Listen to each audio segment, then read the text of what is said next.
Everyone, welcome to my channel revise. आज का हमारा टॉपिक है वर्ल्ड मलेरिया डे 2025।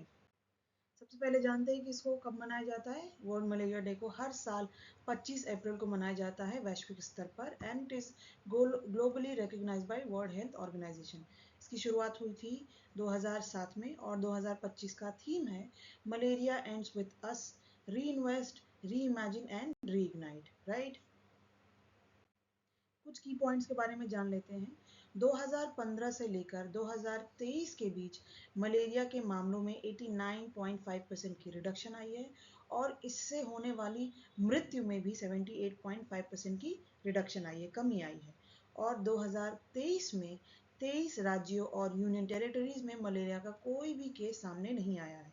भारत सरकार 2030 तक मलेरिया एलिमिनेशन की दिशा में काम कर रही है, जिसमें community based intervention, enhanced surveillance और पब्लिक हेल्थ कैंपेन शामिल है।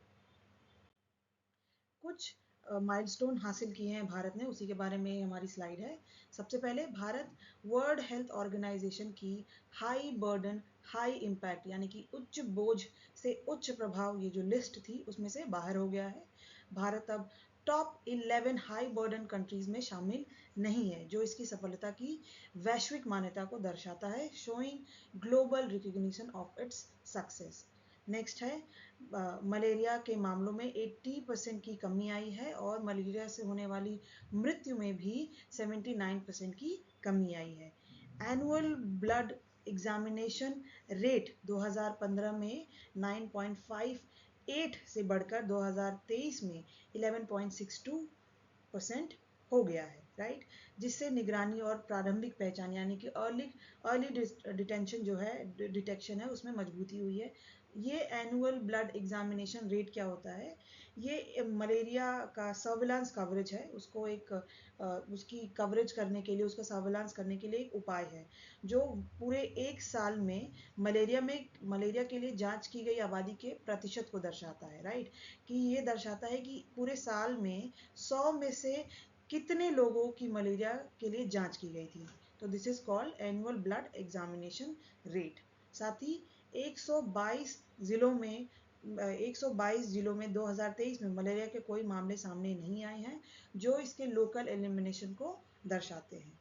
और 2015 में केवल 15 स्टेट ही थे जो कैटेगरी 1 में शामिल थे, लेकिन 2023 में ये जो संख्या 15 से बढ़कर 24 हो गई है कि यहाँ पे जो मामले हैं ये थोड़े से कम हो गए हैं, जो दर्शाते हैं कि यहाँ पे काफ़ी अच्छा काम किया गया है और मलेरिया के लेवल में, मलेरिया में रिडक्शन आई है उसके एलिमिनेशन में।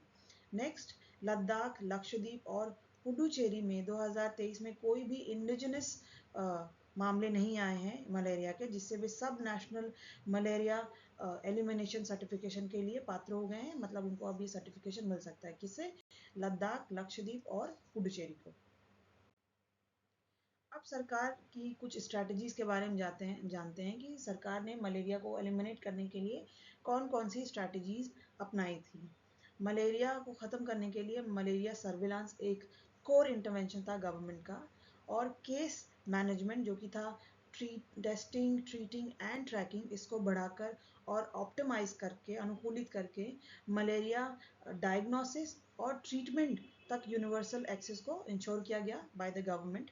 और वेक्टर कंट्रोल को बढ़ाकर और उसे ऑप्टिमाइज करके मलेरिया की का जो रोकथाम है उसको सुनिश्चित किया गया, उसके लिए यूनिवर्सल एक्सेस को इंश्योर किया गया। राइट, और एलिमिनेशन और मलेरिया फ्री स्टेटस प्राप्त करने की दिशा में भी काफ़ी काम किया गया बाय द गवर्नमेंट।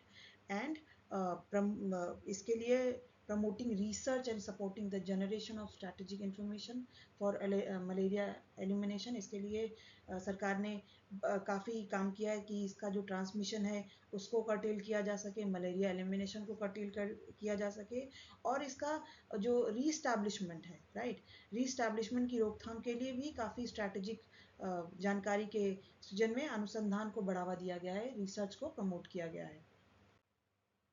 कुछ ग्लोबल स्टेटस के बारे में बात कर लेते हैं। 2023 में ग्लोबली मलेरिया में 5.97 लाख लोगों की मृत्यु हुई है और वैश्विक मलेरिया यानी कि ग्लोबल मलेरिया केसेस के 66% मामले 11 देशों में से थे। और इंडिया का कमिटमेंट क्या है?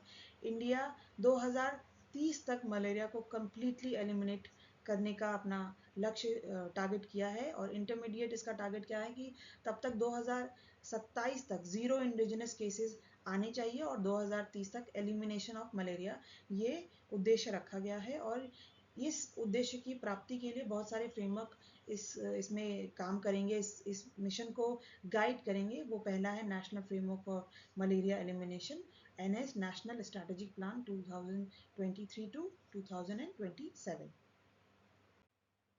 अब जान लेते हैं कि मलेरिया क्या होता है। देखिए, मलेरिया एक सीरियस लाइफ थ्रेटनिंग डिजीज है, एक गंभीर और जानलेवा बीमारी है जो पैरासाइट्स के कारण होती है।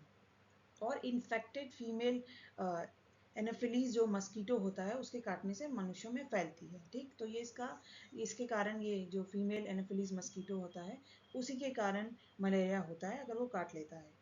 और इसे रोका जा सकता है, ये प्रिवेंटेबल है और ट्रीटेबल भी है, इसका इलाज भी किया जा सकता है।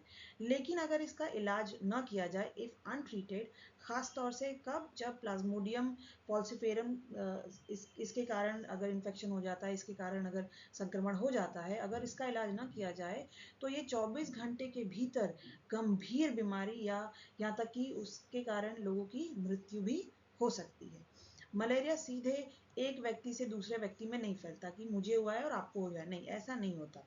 लेकिन इन्फेक्टेड ब्लड है, अगर कंटामिनेटेड नीडल्स है, तो इसके थ्रू वो एक व्यक्ति से दूसरे व्यक्ति में फैल सकता है, लेकिन डायरेक्ट नहीं फैलता। तो ये बात ध्यान में रखने की है। इसके कुछ सिम्टम्स है, इसके क्या लक्षण है? पहला तो जो शुरुआती लक्षण है वो आमतौर पर जब मस्कीटो आपको काटता है तो 10 से 15 दिन तक के बाद आपको दिखाई देते हैं, जैसे कि बुखार आ जाता है, सर दर्द करता है, ठंड लगती है। अगर सीवियर केस हो जाता है तो ये जो सिम्टम्स है थोड़े से ज़्यादा दिखने लगते हैं। वो क्या कि फटीग, मतलब थकान महसूस होने लगती है, कन्फ्यूजन क्रिएट हो सकता है, बार बार सीजर्स आ सकते हैं, दौरे पड़ने लगते सकते हैं, और सांस लेने में भी समस्या आती है। और जो यूरिन सिक्रीट होता है, वो एक्सक्रीट होता है, वो डार्क हो सकता है, या तो उसमें ब्लड आ सकता है, जॉन्डिस हो सकता है, पीलिया हो सकता है, और अब नॉर्मल ब्लीडिंग भी हो सकती है। ये सीवियर केसेस के मामले में ऐसा होता है। इसको कैसे प्रिवेंट किया जा सकता है, इसे कैसे बचा जा सकता है? सबसे पहले तो कि ये कि आपको मच्छर ना काटने पाए, मच्छरों के काटने से बचना चाहिए, ठीक है। और जब प्रिवेंटिव मेडिसिन लेनी चाहिए, ख़ास तौर से मान लीजिए आप कहीं ऐसी जगह ट्रैवल कर रहे हैं जो कि मलेरिया प्रोन एरिया है, तो कुछ मेडिकेशन डॉक्टर की सलाह से रख लीजिए अपने पास, खुद डॉक्टर बनने की ज़रूरत नहीं है, राइट। सोते समय मच्छरदानी लगाइए, मस्कीटो नेट का उपयोग कर लीजिए। अगर कहीं ऐसी जगह पे आप रह रहे हैं जहाँ पे हो सकता है कि बहुत सारे मच्छर हों, तो मस्कीटो नेट का भी इस्तेमाल कर सकते हैं। अगर शाम होते ही, अगर शाम हो रही है उसके बाद आप किसी ऐसे एरिया में हैं, तो ये जो रेपेलेंट है, DEET IR3535 या इकारिडीन जैसे रेपेलेंट को लगा सकते हैं। कॉयल हो गया, मस्कीटो कॉयल, वेपराइजर या विंडो स्क्रीन, इस सब का इस्तेमाल कर सकते हैं। और शाम को स्किन ढकने के लिए अपनी लंबी बाजुओं वाली जो है कपड़े पहन सकते हैं, पूरा शरीर ढक के रखिए, कहने का मतलब ये है। इसको कैसे ट्रीट किया जा सकता है? अर्ली डायग्नोसिस महत्वपूर्ण होता है, राइट। हर जो भी आपको डिजीज़ है उसके लिए early diagnosis is very important. ये कैसे होगा? ये होगा माइक्रोस्कोपी या रैपिड डायग्नोस्टिक टेस्ट के माध्यम से, राइट। और ट्रीटमेंट होता है वो डिपेंड करता है पैरासाइट का, किस पैरासाइट के कारण आप इन्फेक्टेड हैं, और साथ ही मरीज़ की आयु क्या है, जो पेशेंट है उसकी आयु क्या है, उसका वजन कितना है। अगर वो प्रेग्नेंट है तो वो स्टेटस को भी कंसीडर किया जाता है, और ड्रग रेजिस्टेंस के आधार पर उसका ट्रीटमेंट किया जाता है। और आर्टीमिसिनिन जो बेस्ड कॉम्बिनेशन थेरेपी है, ये किस प्लाज्मोडियम पर प्रभावी है? It is effective on plasmodium falciparum, right. और क्लोरोक्विन का उपयोग, जो प्लाज्मोडियम वाइवेक्स है, ये उसके संक्रमण के लिए काफ़ी उपयोगी है। सिमिलरली ये जो दवाई है प्राइमेक्विन, ये प्रिवेंट करता है प्लाज्मोडियम वाइवेक्स और प्लाज्मोडियम वोबूल के इन्फेक्शन पे। और सीवियर केस अगर हो जाता है तो अस्पताल में भर्ती करना पड़ सकता है, अगर गंभीर मामले हो जाते हैं तो। और इसमें इंजेक्शन द्वारा उपचार की जो होती है वो आवश्यकता पड़ जाती है। कुछ MCQs हैं, ऑफकोर्स ये फॉर योर रिवीजन कि आपने कितना रिटेन किया है। वर्ल्ड मलेरिया डे को कब मनाया जाता है? 5 जून, 7 अप्रैल, 9 अप्रैल, 25 अप्रैल। जस्ट कमेंट कि देखिए आपने कितना रिटेन किया है from the slides. And what is the theme of world malaria day 2025? 2025 का थीम क्या है? Defeat malaria together, end malaria now, malaria free world, malaria ends with us, reinvest, reimagine और री-इग्नाइट। नेक्स्ट है, by which year does India aim to achieve zero indigenous malaria cases? 2025, 2027, 2032 या 2040?